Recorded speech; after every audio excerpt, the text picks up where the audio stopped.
Welcome to Things You Don't Know. Today, we're asking the question, is Trump losing the thread? Yes, we are, Dr. Weaver, because at a White House event, President Donald Trump introduced a senior executive from General Motors and then right away began talking about General Electric during a major international speech. He repeatedly appeared to substitute Iceland for Greenland. And according to reporters Maggie Haberman and Jonathan Swan, Trump was surprised to learn that his administration's combined tariff burden on Chinese goods had reached 145%, even though the policy had been imposed in his name. Trump has strongly denied the reporters' broader account and called their book largely false. And this comes from the Atlanta Black Star. Any president can misspeak. Any person can forget a name, confuse two companies, or lose track of a number. But when do presidential mistakes stop being isolated incidents and become a pattern and a legitimate question about judgment, mental functioning, and fitness for office? And that is the subject of today's episode here. This is also the first in a series. In later episodes, we will look more closely at Trump's language, his physical presentation, the accounts of people working around him, the adequacy of presidential medical examinations, and what the Constitution provides when questions about a president's capacity becomes serious. Yeah, today we are starting with what the public can see and with several reports that raise questions, but perhaps by themselves do not provide a clear medical diagnosis.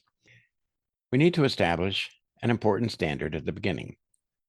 It would be irresponsible to select one awkward moment, replay it repeatedly, and announce that it proves dementia. Public officials sometimes speak for hundreds of hours. They work irregular schedules, travel extensively, receive conflicting information, and frequently speak without scripts. A verbal error can result from fatigue, distraction, poor hearing, unfamiliar material, a teleprompter problem, or an ordinary lapse that has no clear medical importance. And there is also a political media problem here. A 10-second clip may be genuine, but still misleading if it removes what happened immediately before or afterward. That is why we are not just focusing on one pause, one stumble, or one mispronounced word.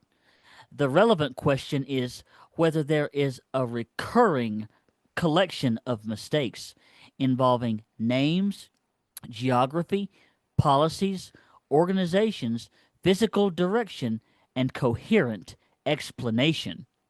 And whether those incidents differ from Trump's established speaking style. Now, Trump has always used repetition, exaggeration, unfinished sentences, and abrupt changes of subject.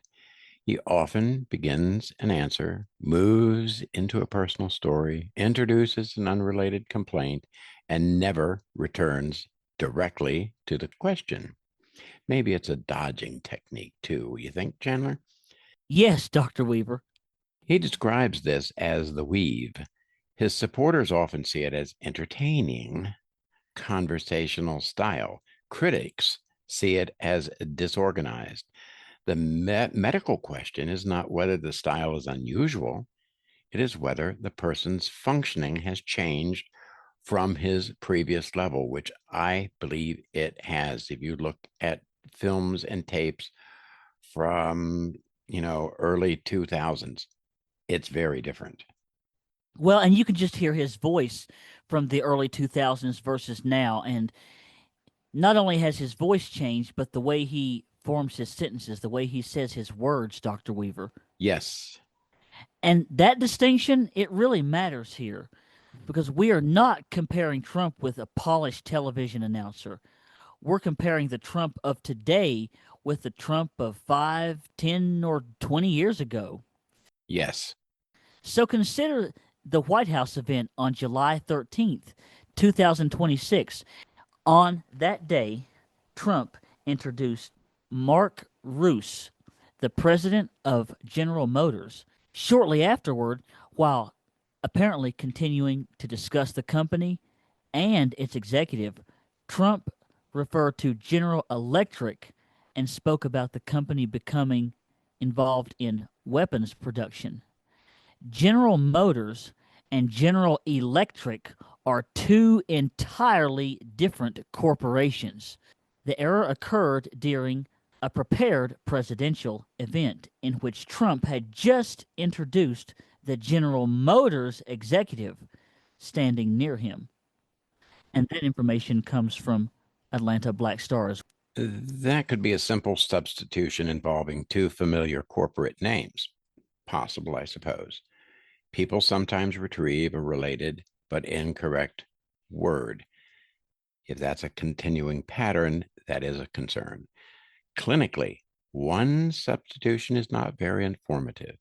Repeated substitutions, particularly when they involve familiar people, places, or subjects central to the speaker's work, that is a whole lot more significant.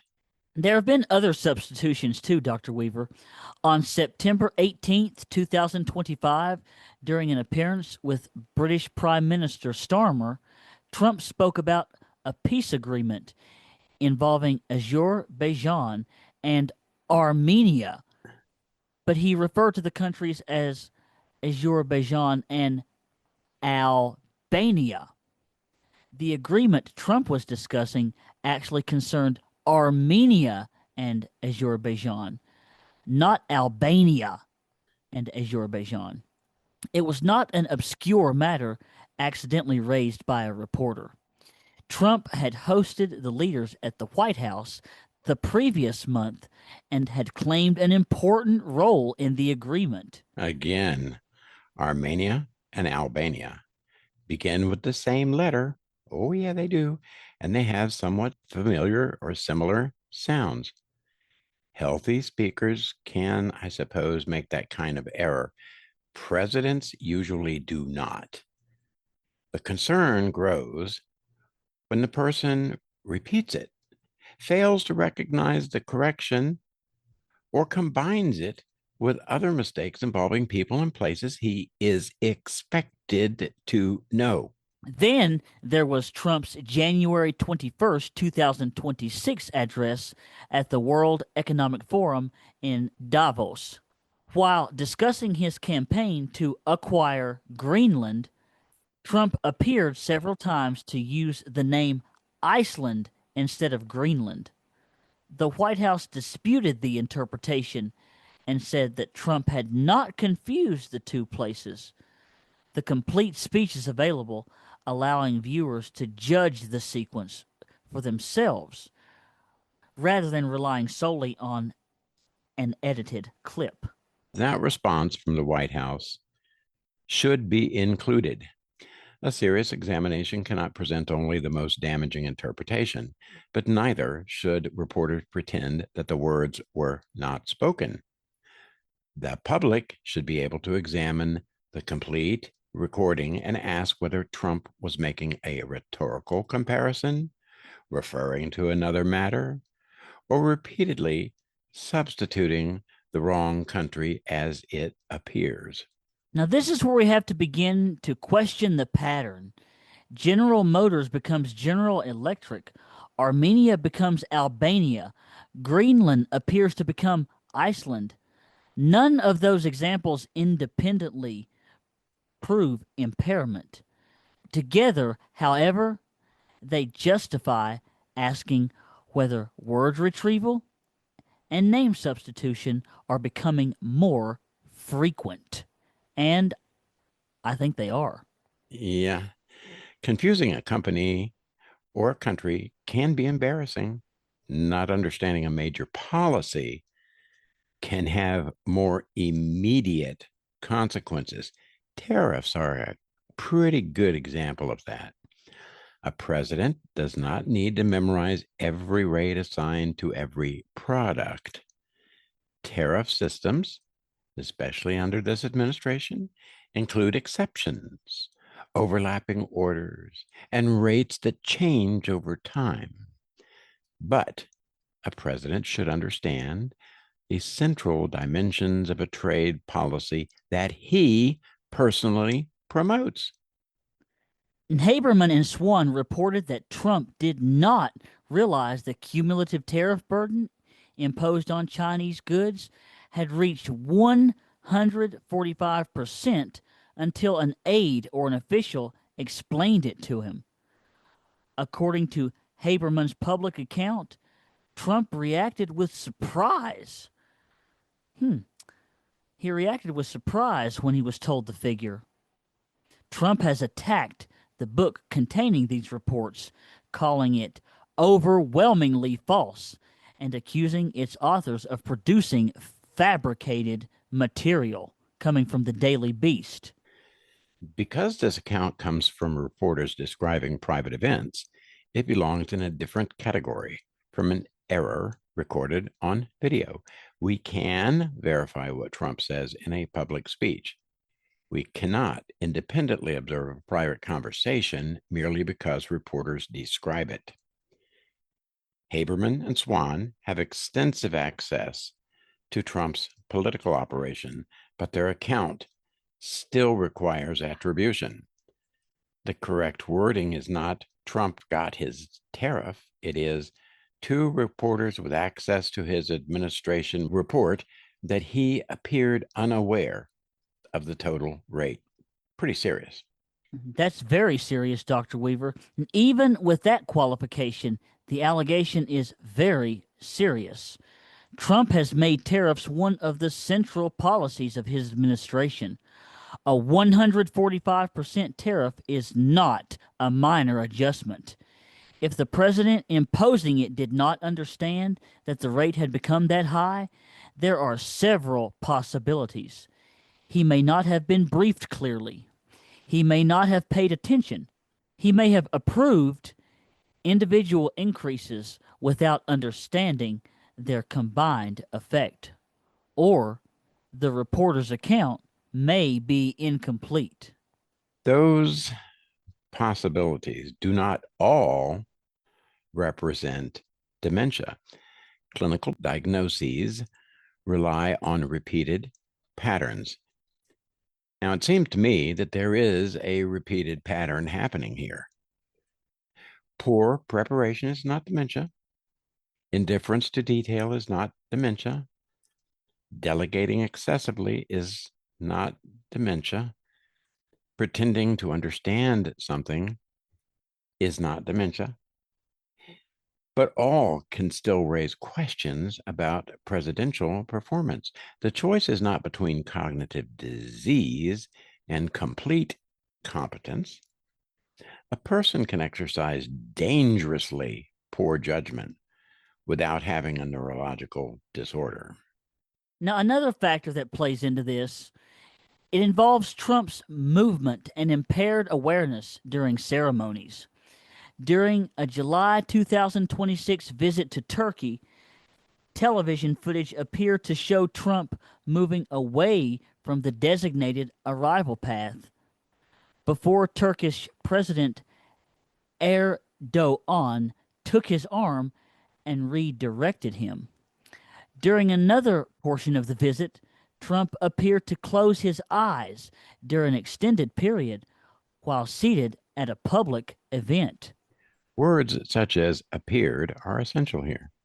However, I have personally seen several incidents where Trump sits with eyes closed for extended periods of time and does not seem to connect with ongoing conversations after he opens his eyes again.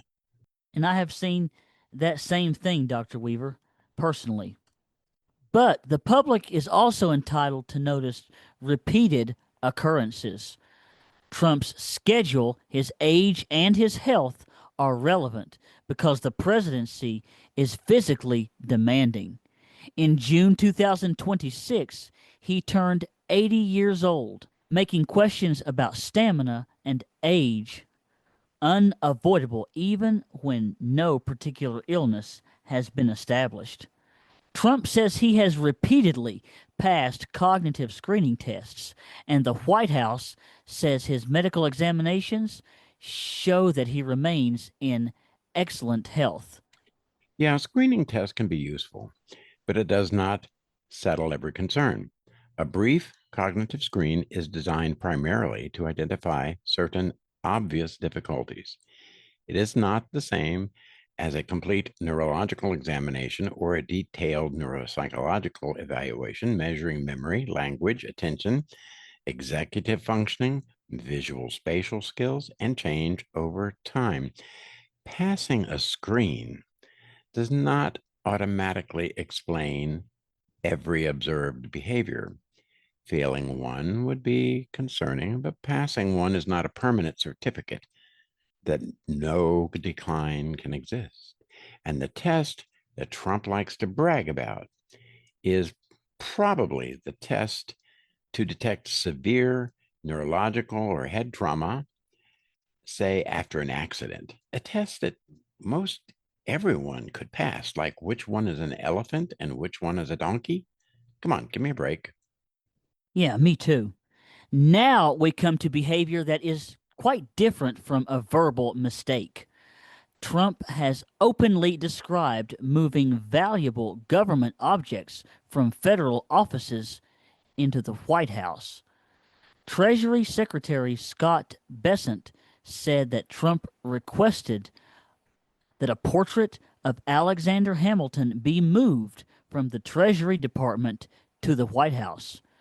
Trump also said he had a large antique grandfather clock moved from Secretary of State Marco Rubio's office into the cabinet room. He publicly suggested that because he was president, he could take an object he'd like, any object he'd like, from departments such as State, Commerce, or Treasury. Yeah, and I guess we should be precise about the word take. Moving an item from one federal location to another is not automatically theft. The object may remain federal property, and a president may have substantial authority over its placement. The legal ownership, preservation rules, and approval process must be established before declaring that a crime occurred. But the attitude expressed is still relevant here. Trump's explanation was essentially the president sees something, he likes it, and he takes it. And that can suggest an extreme sense of entitlement, even if the object technically remains within the federal government. There are also reports involving the White House private residence. Haberman and Swan wrote that Trump moved furniture and decorative objects into his personal quarters, even after staff explained that some had been selected for public White House spaces. According to the account, staff sometimes provided substitute items for him to approve, while Trump occasionally carried objects into his bedroom himself. Now, that could reflect several different things. It could be deliberate disregard for boundaries, it could be possessiveness, it could be vanity, impulsiveness, or the belief that ordinary rules simply do not apply to the president. It could also involve confusion about where items belong or who controls them. The conduct becomes clinically more significant only if it represents a change and appears alongside other changes in judgment, inhibition, memory, or organization, all of which I see evidence of myself. Me too, Dr. Weaver. Now, the most unusual report concerns Trump's trash, his garbage. Haberman and Swan reported that White House resident staff have begun inspecting or monitoring his discarded material after sterling silver. Now, White House utensils were found mixed with food containers and other waste. In other words, according to the book, staff had reason to worry that valuable White House property was being thrown away unintentionally. That's right. Now, that behavior cannot be diagnosed from a secondhand report. Perhaps the utensils were accidentally swept into containers. Perhaps someone other than Trump discarded them. Perhaps the account omits some sort of an explanation. But repeatedly throwing away valuable objects cannot be relevant to a cognitive evaluation, particularly when it occurs with disorganization, reduced awareness, impaired judgment, or difficulty distinguishing valuable objects from waste. And I have to say, Dr. Weaver, if sterling silver is being thrown away, what in the world other valuable items are being discarded? Yeah, you got to wonder, the gold reserves are still there, huh? Yeah, and it scares me to death. The reported taking and the reported discarding may seem like opposite behaviors, but they can share a common issue: a failure to treat objects according to their established ownership, value, or purpose. I suppose they could have some entirely different explanations. Taking decorative objects may reflect entitlement. Discarding utensils may reflect carelessness, I guess. Neither requires dementia as an explanation. That's why a proper evaluation looks for patterns across several areas rather than assigning a diagnosis to one dramatic anecdote. But I am seeing this. And some clinicians have gone further than we are going today, but I'm sure we'll get there.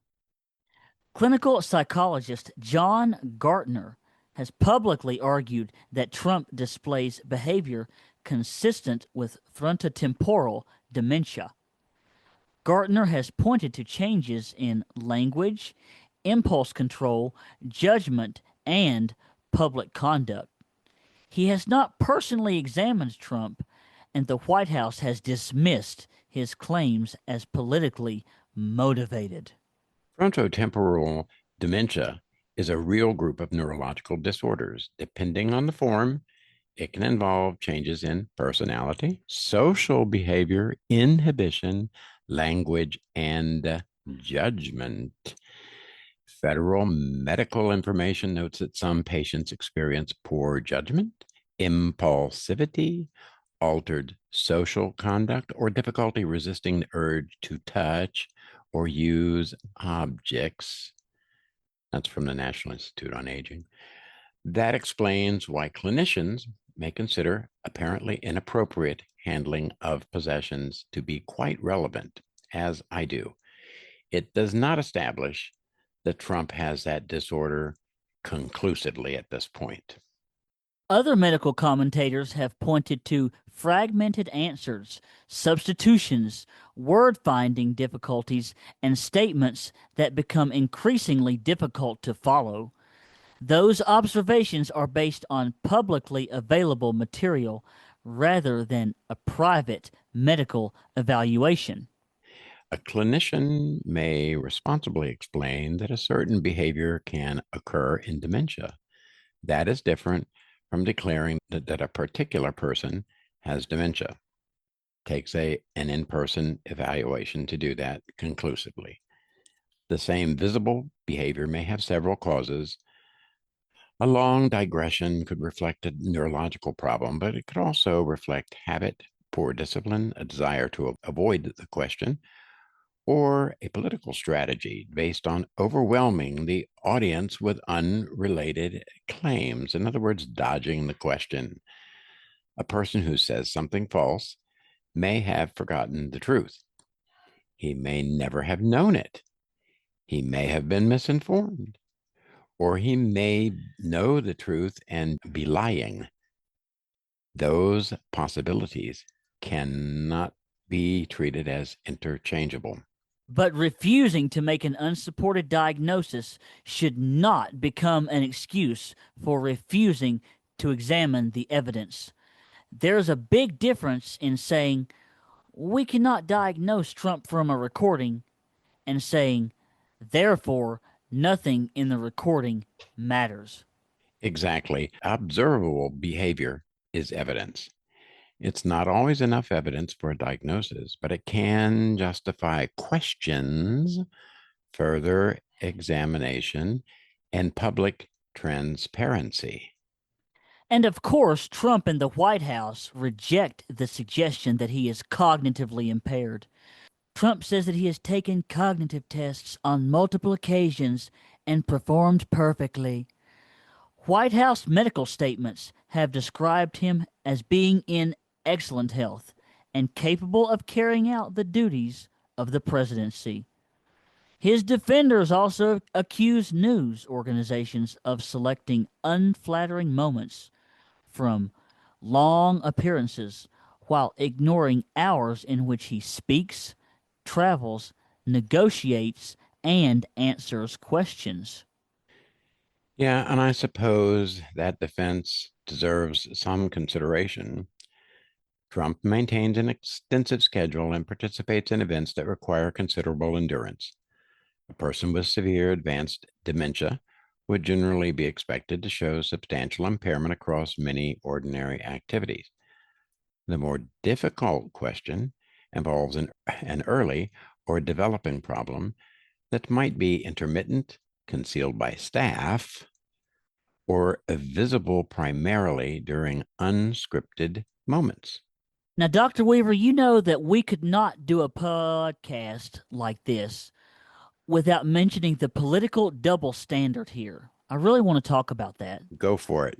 All right. Trump and his supporters made Joe Biden's age, his speech, and his physical presentation central political issues. They argue that hesitations, confused answers, falls, and verbal mistakes were legitimate evidence when evaluating Biden. It would be inconsistent to declare the same categories of evidence irrelevant when they concern Trump. The standard should be the same for every president. Public evidence should not be exaggerated. It should not be concealed. Medical information should not be replaced with campaign statements, and voters should not be told that asking questions about presidential capacity is automatically an act of disloyalty or treason. So, what would provide better information? Not another statement saying that the president is energetic, not a social media video showing him playing golf, and not an edited compilation presenting every verbal mistake as proof of a disease. A meaningful evaluation would include a detailed medical history, interviews with people who observe him regularly, neurological examination, and testing across several cognitive areas. It would also compare current functioning with previous functioning.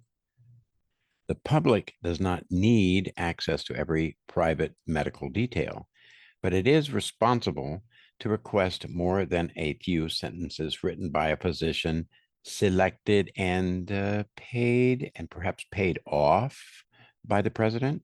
So would regular press conferences in which Trump answers sustained questions without aides interrupting, music replacing the discussion, or the event ending when he begins to struggle. The purpose would not be to force Trump to perform verbal tricks.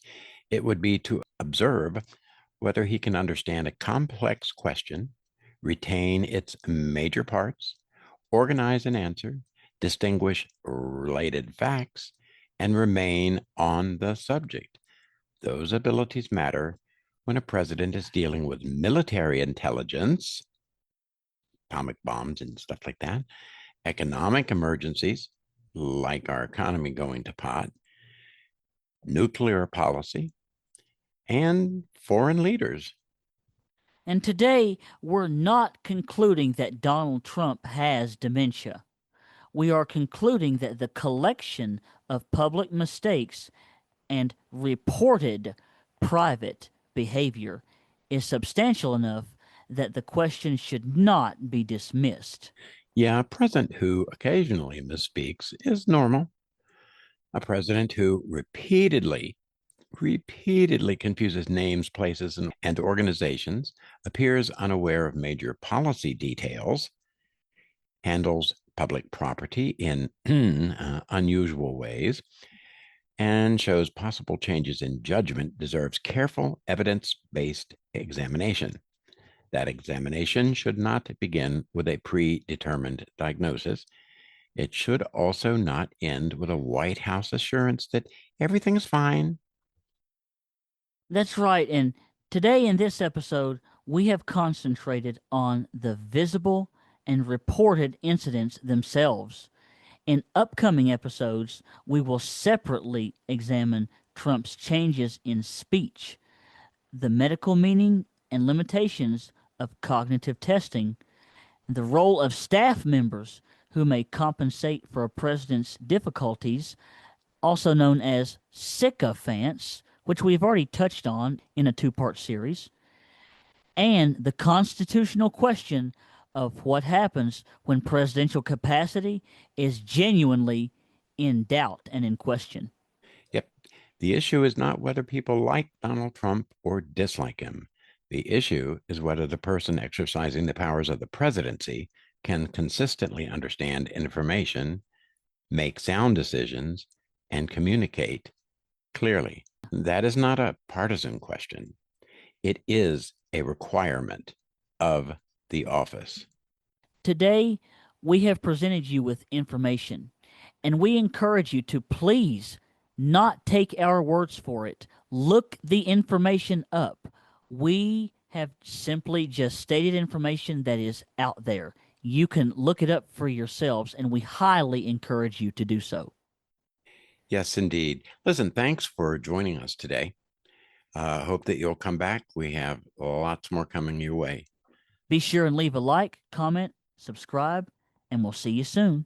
Bye for now.